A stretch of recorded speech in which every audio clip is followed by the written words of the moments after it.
When people see Bunbury, what do they see? This film will scratch the surface on a deeper, much older history. A history of a sophisticated culture deeply entrenched in its natural environment. This is a Noongar perspective on Bunbury. Its first story is about totems. Well, some of them from down here has their totem is the frog. Our totem is the frog. Our totem is the frog. We don't.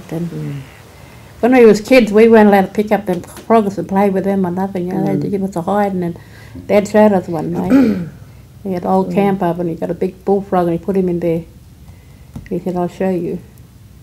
In the morning, that thing wasn't there, and we said, "No, you take it out." No, he'd be gone.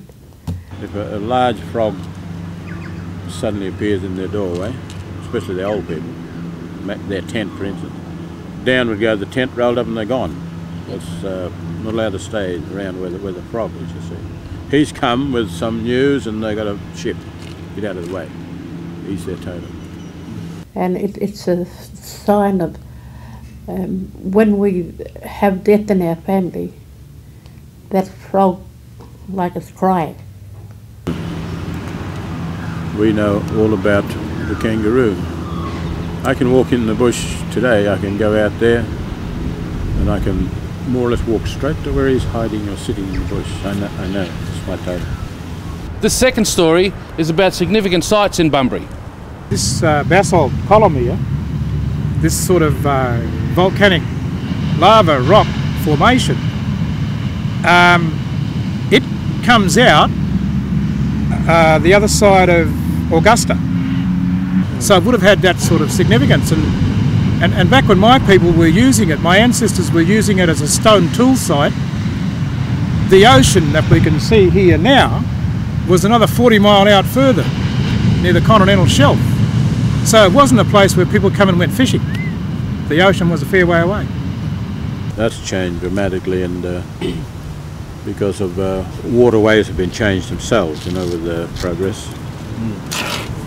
Building progress, and that water's been changed. Like this Crescent River used to be, it never used to go where it used to come into the old old house, and old people used to crab and fish there, but now there's an old house there and the river's diverted back the other way. They've straightened corners on it and it's a man-made river now.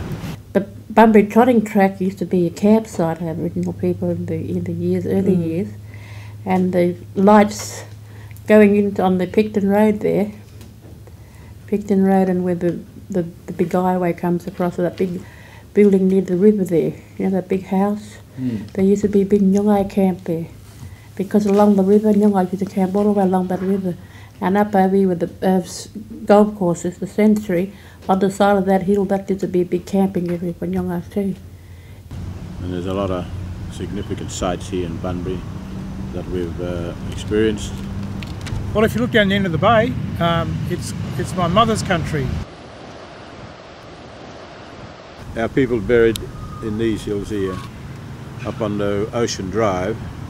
There's burial sites all the way along that hill, that sand hills. This story has an education slant to it. Our kids that are in the system now is going to be the next wave of kids we've got that's going to manage what's left. The problem or the motivation for my generation is that we've got to put in place the building blocks of giving them something so they can go and learn about that something, to manage it and hang on to it, so it means something to them. I'd like to see our kids take roles on that involve language, maybe some authors. I'd love to see authors, kids that want to do more research, rather than just, like Nora said, with sports. Is always the main thing that everyone thinks that our kids are good at.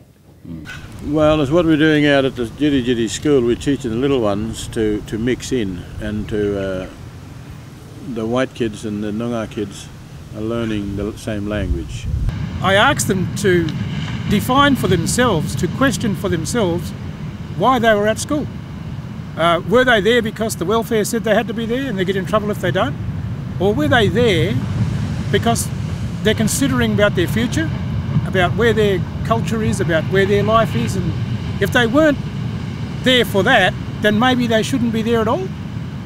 Well, Bunbury is home to me now. It's been for a long time. I was brought down from the wheat belt to Bunbury when I was just 6-year-old, which is 63 years ago. I think now it's gotten to where it's really cool to be a Noongar, to be a Noongar kid in Bunbury. Kwedjang ngalang Noongar mort Boodja, our country calling. Kedala ngalang Noongar wedjela can you all calling. Long ago our people walked on this land. Today white people and Noongar people have come together and are walking together on this land. Kedala ngalak bolo Boodja you all call. Nganya ngalak bolo korndam donch wangin. Today we've come from many lands and we share many dreams. We share the songs as we share the land.